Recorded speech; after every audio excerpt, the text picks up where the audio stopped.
Hey everyone, it's your family doctor. Welcome back to the channel. It has been a while since we last sat down and talked, and honestly, I've missed these conversations. So today, I'm not going to bore you with complicated medical jargon or some deep theoretical lecture that puts you to sleep. Well, hopefully this one actually helps you sleep because that's exactly what we're going to talk about. We are going to tackle something that has become a full-blown public health crisis in this country. I'm talking about the inability to sleep. It's everywhere. It's almost like a modern-day epidemic. If you walk into any clinic these days, whether it's a primary care office, a neurology clinic, or even a cardiology practice, just look at the waiting room.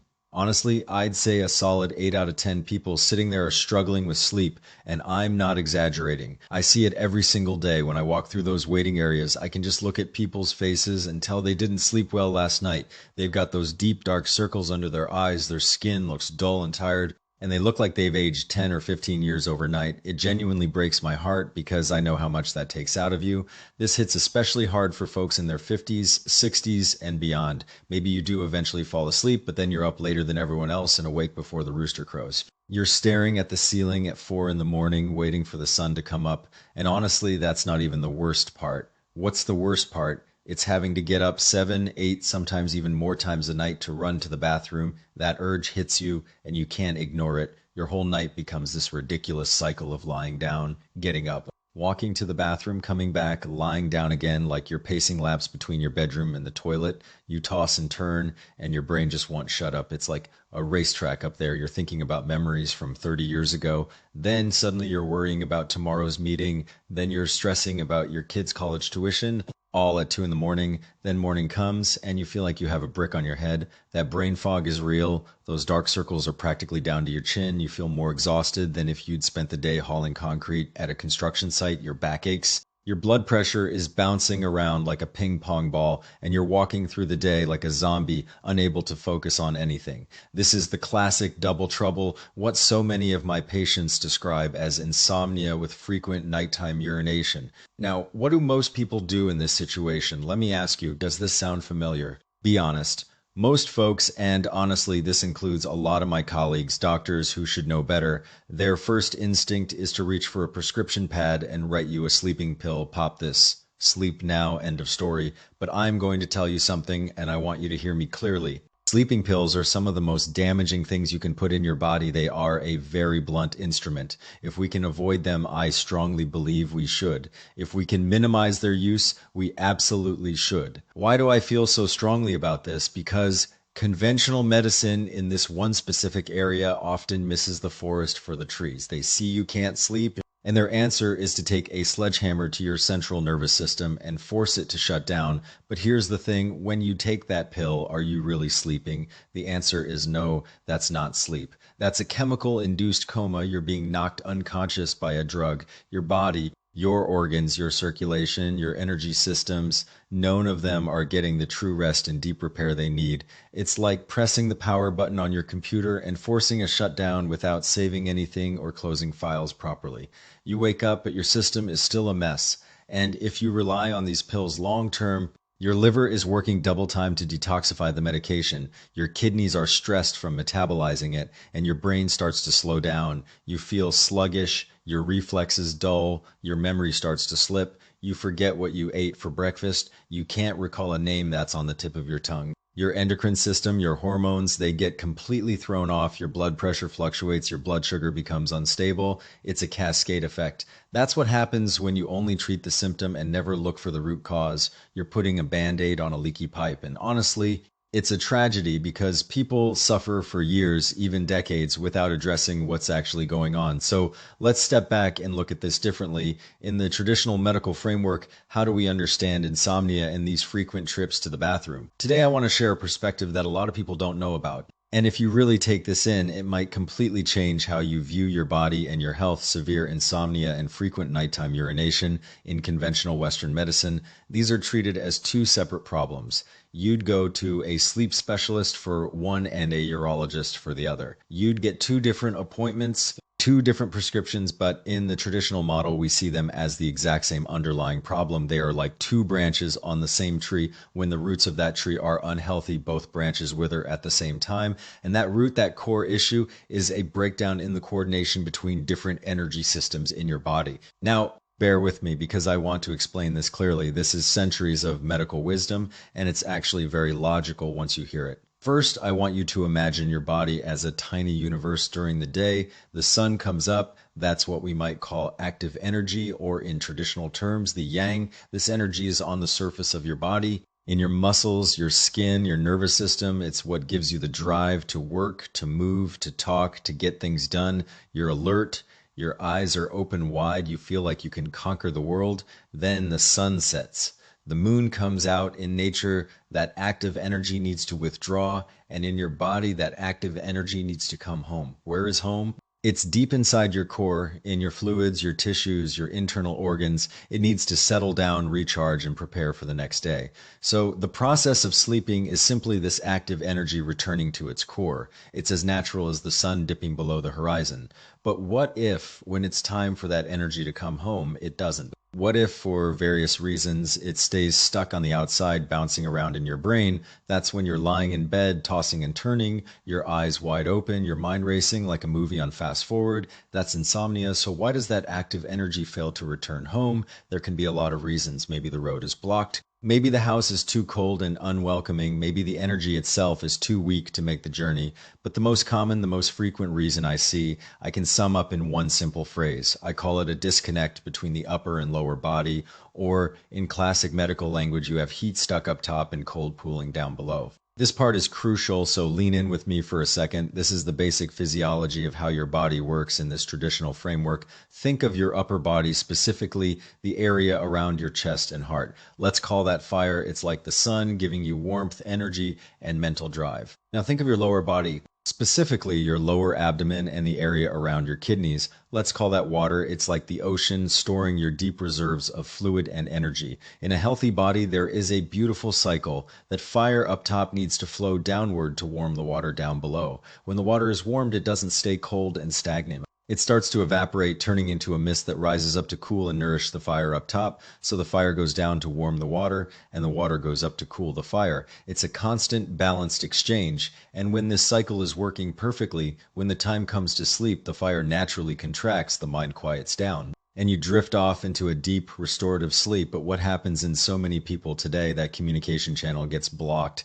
That fire is too weak to reach down, or that water down below is too cold and can't attract the fire. It's like an elevator that's stuck or a pipe that's clogged. Let me paint you a picture of what happens. First, the fire can't go down, so it just stays up top. What do you feel? You feel agitated, restless, you have a dry mouth, you're constantly thirsty, you look in the mirror, your tongue is red at the tip, maybe even with little red spots. You might have canker sores in your mouth. Your urine is dark and concentrated. You're just uncomfortable in your own skin. You can't sit still, you can't relax. This is what we call fire overwhelming the system.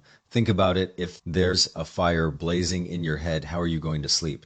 You can't second, the water can't rise down below. There's no heat to warm it. So what do? You get a deep chill. Your hands and feet are cold even in summer. You can't warm up at night. Your lower back aches and feels weak. You walk a few blocks and your back feels like it's giving out. And here's the big one. This is why you have to get up to use the bathroom so often at night, because your lower body is too cold. Your bladder is like a freezer.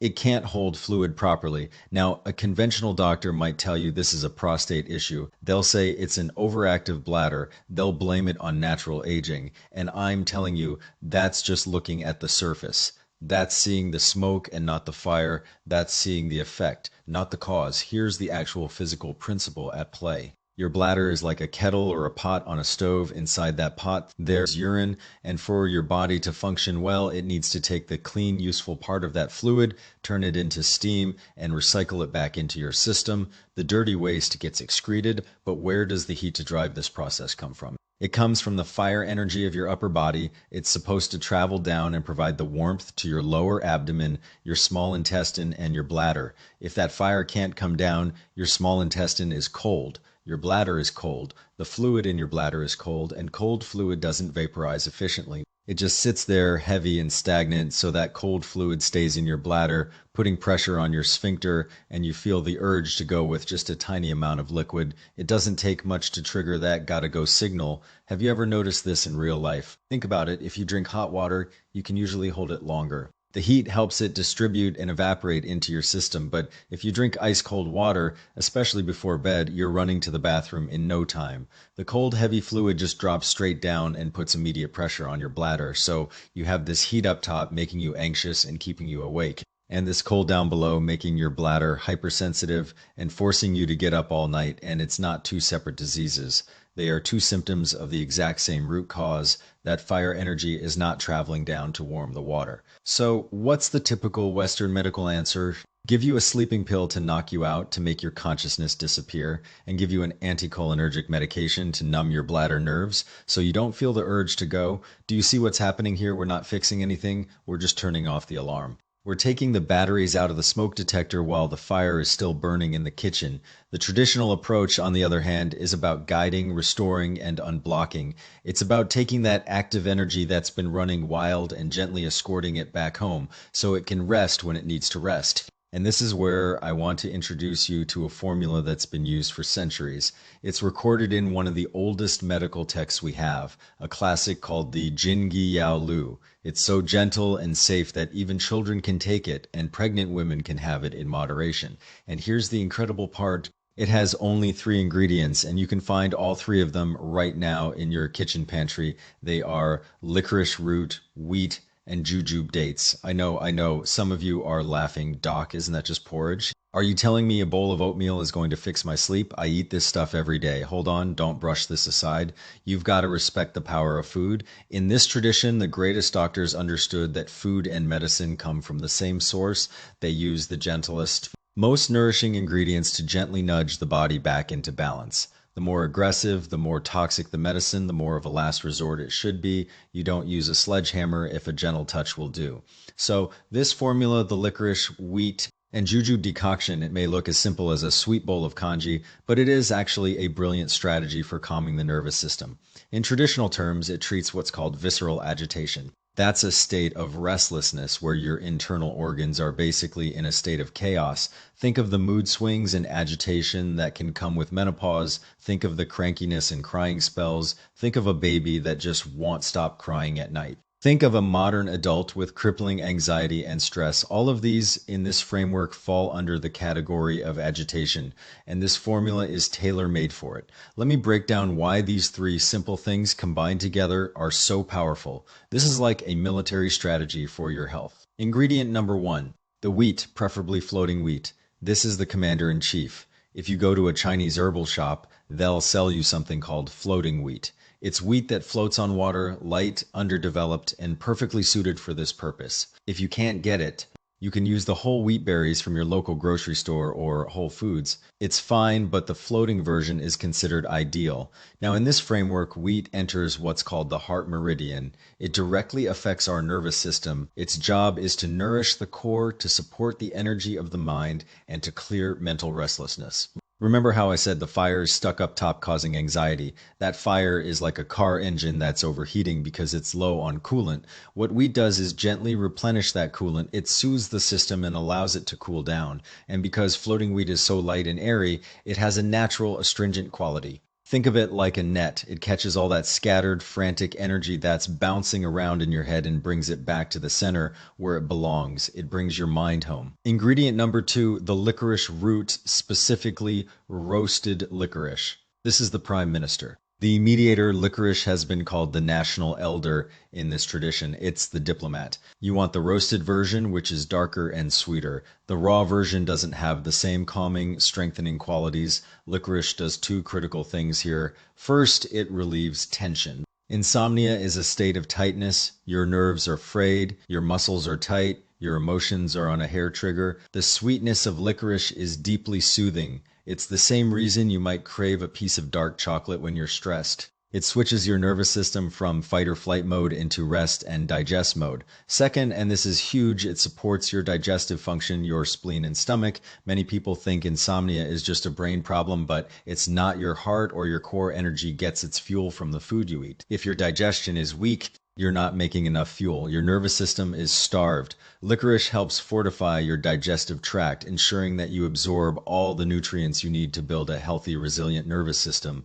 Ingredient number 3, the jujubes. These are the quartermasters. The supply chain, when you cook these, you have to split them open so the meat of the fruit can be released into the broth. That's crucial. If you don't break the skin, you won't get the benefits. Jujube dates are red, and in this tradition, they directly enter the heart or core to nourish the blood and calm the spirit. Think of them as building blocks. Wheat calms the mind, licorice supports digestion, but jujube dates actually rebuild your reserves. They make sure the mind has a solid, comfortable home to return to. When the core is well nourished and stable, it doesn't get easily rattled. It stays grounded, calm, and ready for deep, restful sleep. So look at this team. The wheat is the general going out to find the restless energy and bring it home. The licorice is the supportive guide, creating a stable, calm environment. And the jujube dates are the welcoming committee, making sure the house is warm and the fridge is stocked so that the energy wants to stay home.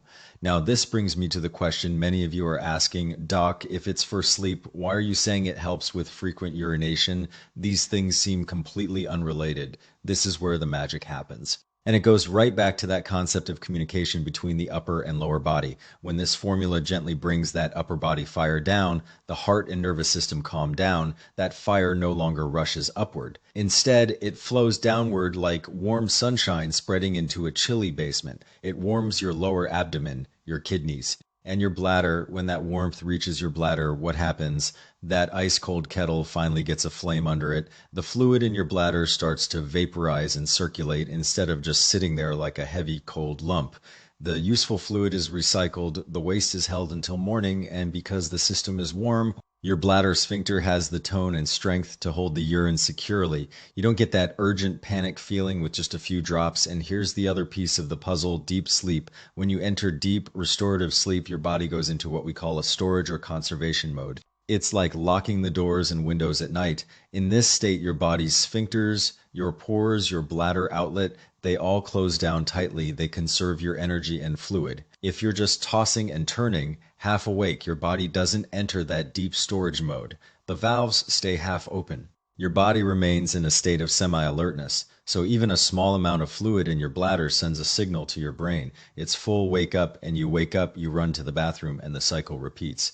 So when this formula helps you sleep deeply, your body locks down, the valves close tight, and with that warmth from the upper body now reaching your bladder, the urge to go disappears. You sleep through the night. That's the root cause approach. That's not just putting a Band-Aid on the problem. That is fixing the plumbing, and the beautiful thing is you can make this yourself in your own kitchen. No special prescriptions, no expensive supplements. How to take it, drink it warm about 1 hour before you plan to go to bed. It's very pleasant. It tastes sweet and comforting, almost like a cup of warm malted milk or a grain-based tea. It's not bitter or difficult to get down at all. How long to take it? This is a very gentle food-based formula. You can take it for a week, 2 weeks, or even longer until your sleep improves. Because it's so safe, you don't have to worry about side effects as long as you're not allergic to any of the ingredients. Of course, moderation is key. Now, here's where it gets even more interesting. The core of this approach is personalization, tailoring the treatment to your specific body. While the basic formula works wonderfully for a lot of people, we can add a few more ingredients to give it a turbo boost depending on what you need. Let me give you a few common scenarios. Scenario 1, your fire is raging, you're hot, irritable, and restless. If you look at your tongue and the tip is really red, maybe even with little red spots, you have canker sores in your mouth, your urine is dark and burns, your anxiety is off the charts, you feel like you want to jump out of your skin. This means that fire is out of control and the wheat alone might not be enough to put it out. These two herbs work together to clear out excess heat. They give that fire a pathway to drain out of your body through your urine and your pores. It's like opening a window to let the hot air out. Scenario 2. Your heart is pounding, you're anxious and easily startled. If you're lying in bed and you feel your heart thumping in your chest or even in your throat, or if a tiny noise, the phone ringing, a door slamming, makes you jump out of your skin, that's a sign of a weak core energy and an unstable mind. Now, these are heavy minerals. Think of these like an anchor for a ship. If your mind is a little boat tossing around in a storm, these heavy minerals will drop an anchor and stabilize you. They hold your energy down, keep you grounded, and stop you from being jolted awake. Scenario 3, cold and you have to pee all night. If your main problem is frequent nighttime urination, you're up 7, 8, or even more times a night, and you have that classic lower back pain, your legs feel like ice, and you just can't seem to get warm. This means the water down below is too cold and depleted. In this case, we might want to directly warm up that lower body. A traditional approach would be to add a small amount of prepared aconite, but I must warn you, aconite is toxic if not prepared properly. It has to be boiled for at least an hour to be safe. Do not, under any circumstances, use this without the direct supervision of a qualified practitioner, which is specifically used to consolidate and secure the bladder. It tightens that water valve and helps you hold your urine longer. Scenario 4, you look pale and feel drained, like you're running on empty. If your complexion is pale or sallow, your lips have no color, and you feel dizzy when you stand up from a squat, that's a classic sign of a blood deficiency. Your body is lacking the raw materials to support your nervous system. The sour jujube seed is a renowned herb for nourishing the core and calming the mind. It's sometimes called the oriental sleeping fruit. The dangui is a premier blood tonic. Together, they deeply nourish your blood and provide the fundamental support that your nervous system needs to relax. Now, I want to pause here and give you a reality check. Herbs, even gentle ones, are just a support. They're like someone giving you a gentle push from behind as you're climbing a steep hill. You can't expect to have terrible habits during the day, eating junk food, staying up late to binge watch shows, living under constant stress, and then take a cup of this tea at night and think all your problems are solved. You're dreaming. The medicine can't undo the damage you're doing to yourself day in and day out. So I'm going to give you my 3 golden rules for managing insomnia and nighttime urination. These are more important than any herb or pill I could prescribe. These are the true foundation of healing. Rule number 1, eat for sleep. There is a saying in this tradition: if your stomach is restless, you will not sleep peacefully. This is so true. If you eat a heavy meal late at night, a big steak, fried chicken, a spicy dinner, your digestive system has to work overtime while you're trying to rest. It's like asking your employees to stay up all night and work a double shift. All your blood and energy rushes to your belly to process the food, and your heart is racing because it's working hard to digest. There's no way you're going to sleep well.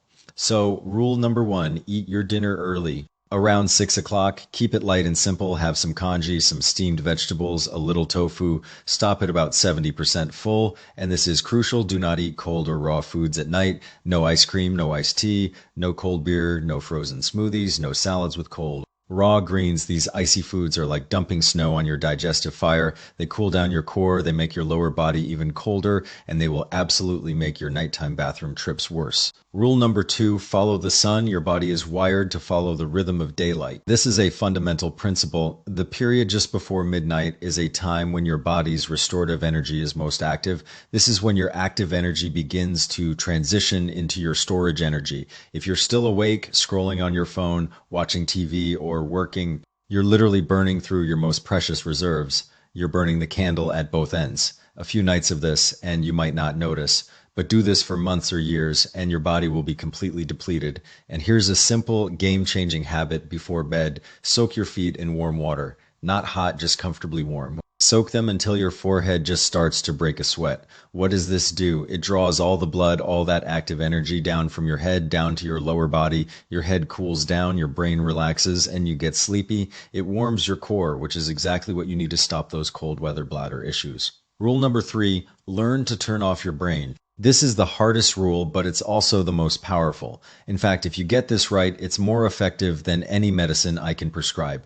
Modern life is overstimulation. We are constantly thinking, we worry about work, we stress about the stock market, we obsess over our kids, and then right before bed, we pick up our phones and scroll through news, social media, and short. Intense videos, we are bombarding our senses with light and sound and emotions. We are essentially fanning the flames of that fire up top. We are actively keeping our nervous system on high alert. If your mind is in a state of chaos, how is it supposed to settle down and sleep? It can't. So 30 minutes before you plan to sleep, shut down all the screens, put the phone in another room, turn off the TV, put away the tablet. Instead, just sit quietly. Don't force your mind to be blank. That's impossible. Just focus on your breath. Pay attention to the air going in through your nose and coming out. Feel the gentle rise and fall of your chest. Let your mind settle naturally. When your mind calms down, your nervous system follows, and sleep will come more deeply and peacefully than any pill can give you. Now, I want to say something directly to the older adults watching and to the adult children who are worried about their aging parents. This formula I shared with you today, the licorice, wheat, and jujube decoction, it's not a miraculous cure. It's not a magic bullet that fixes everything. It's a piece of living wisdom. It's a tool, a practical life skill that has been passed down for generations. It's a reminder that some of the best medicines are the simplest, most ordinary things we find in our homes. You don't have to spend a fortune on expensive supplements. The answers are often right there in your pantry. It also teaches us something profound. We have to treat the root. We can't just put a band-aid over the surface symptoms. Insomnia isn't because your brain is broken. It's not because there's something wrong with your head. It's a signal that your body is out of balance. It's your body telling you that it's time to readjust. And frequent nighttime urination isn't just because your bladder is old and worn out. It's a sign that the communication between different parts of your body has gotten stuck. It's a traffic jam you can learn to clear. Sometimes those cold, sterile diagnostic machines can't pick up these subtle energy imbalances. They measure matter, not the flow of energy, but your body feels them, when something is off. What we have to do is help the body restore its own natural healing ability. We don't want to replace it with drugs. We want to nourish it with wholesome foods. We want to support it with healthy routines. We want to soothe it with a calm and peaceful mind. And when you do that, when your body gets back on track, when your active energy works hard during the day and comes home to rest at night, sleep becomes the easiest, most natural, most joyful thing in the world. It becomes as easy as breathing. My friends, I want to leave you with this thought. True health is not in my hands. It's not in a prescription bottle. It's in your hands. It's in the choices you make right here, right now, every single day. It's in your kitchen. It's in your bedtime routine. It's in your commitment to taking care of yourself. If this information has helped you, if it's given you a new perspective on what's going on in your body, I'd love to hear from you. Drop a comment below and let me know if you're going to try this. Share your experiences. We're all in this together. And as always, this is for educational purposes only. Always consult your own doctor before making any changes to your health routine. If you're dealing with any health concerns, please schedule a visit with your primary care doctor. I'm here to help you understand the science, not replace professional medical advice. Take good care of yourselves. I'll see you in the next video. Bye for now.